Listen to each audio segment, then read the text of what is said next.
Lucas Honan, a remarkable student whose time at Central Carolina Community College has been defined by leadership, service, and academic excellence. Lucas began his journey as an early college high school student in Harnett County, but he never let his age limit his ambition. He quickly became an active member of campus life, serving with impact in our Student Government Association and supporting his peers as a tutor in the Academic Assistance Center.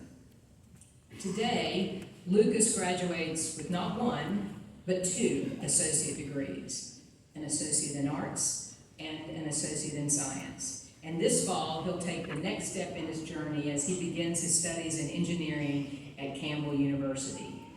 Nominated by faculty who have watched his leadership, kindness, and motivation shine through in every endeavor, Lucas embodies the spirit of this graduating class. Please join me in welcoming Lucas.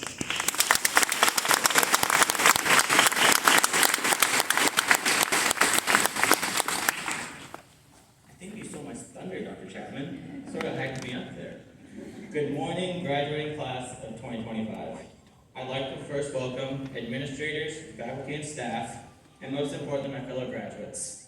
It's a tremendous honor to stand before you today on behalf of the graduating class, and I also want to thank our friends and family who are here with us today to celebrate this moment with us. Your support means more than we could ever truly express.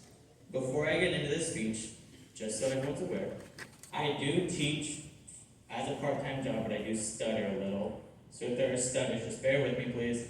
I'll get through, hopefully. When people were asking what my topic was for this speech, I could not think of one. There was no true topic I wanted to choose. All I could think of is just what I've learned at Central Carolina. And I think what I've really learned beyond the textbooks and tests is that failure does not mean the end. It can be the beginning of something better. Back in, fall of 2024, that was my worst semester I think I've had.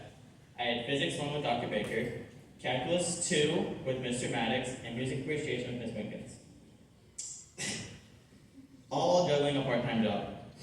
I came into the semester thinking I could do it. Coming out of Calculus 1 over the summer, I was like, I can do this, this is easy. You know, everyone says it's hard, but who knows?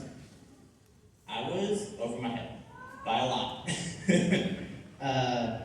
Came in swinging with my first 2 tests in calc and physics. Beautiful D's. You've never seen a better 65 in your life.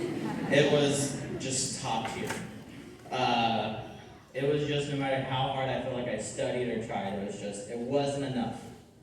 And so finals came around, and you can only look at a C or D enough, and be like, we're not gonna get that up. So I came in with my physics final. I blew that sucker better than anyone could. I mean, there was a few questions not answered. I started contemplating my life decisions on that final. Dr. Baker could see it for sure in the questions I was asking. I mean, it was just tell me something here. I remember, I think it was the last Thursday, I had just come from Ms. Winkins' class, eating donuts and just listening to music, as anyone should start their morning, and walked into physics, got hit with reality. Dr. Baker looked at me and asked, what happened? There was a problem on the final I didn't even attempt, and he said, if you had just tried, you might have passed. And I believe that's a direct quote from you, Dr. Baker. And that stung, I can't lie, because he said, if you had just tried it, you would have done well. And I did.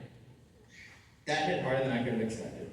It wasn't just the bad grade. It was the disappointment from someone I deeply respected, and that stung. But instead of letting it crush me, I made a decision to email my advisor and say, let's run it back. Physics 1 in the spring.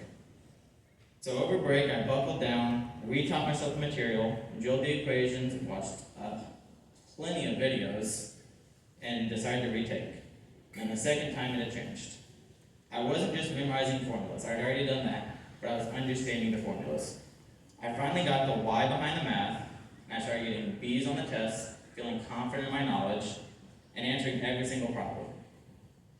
I'd be lying if I said that part of that wasn't to prove to Dr. Baker I could do it. I didn't want to disappoint him again, and that motivation pushed me harder than I could have expected.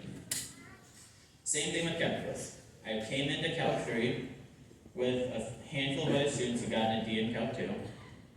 And by the end of by the end of Calculus 3, I was the last student in the class who got a D in Calculus 2. Everyone else had dropped, but I was too stubborn to quit, and that stubbornness turned out to be a good asset.